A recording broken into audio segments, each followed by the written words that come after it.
Hello guys, ganito gumawa ipakita ko sa inyo kung paano gumawa ng cutlet. Ito yung giniling na manok, nilagyan ko ng chili, chicken powder, black pepper, and salt. Tapos iniwalay ko niya para gawin ng cutlet, i-flat-flat. Yan lang yung paggawa na niyan. Tapos lagyan niyo ng breadcrumbs. Maglagay ka ng breadcrumbs sa foil. Tapos ilagay mo yung manok na giniling na manok na ni-mix na. Tapos lagyan mo ng tubig habang pina-flat ninyo para hindi siya dumikit sa kutsara. Ganyanin ninyo para magiging bilog siya.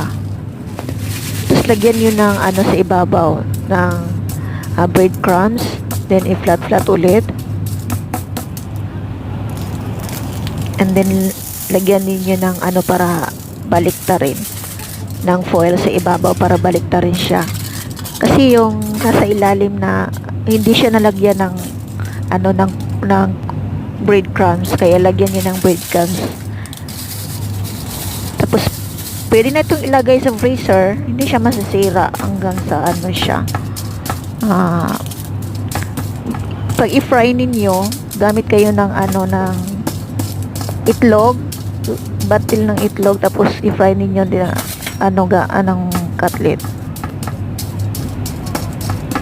Thank you for watching guys.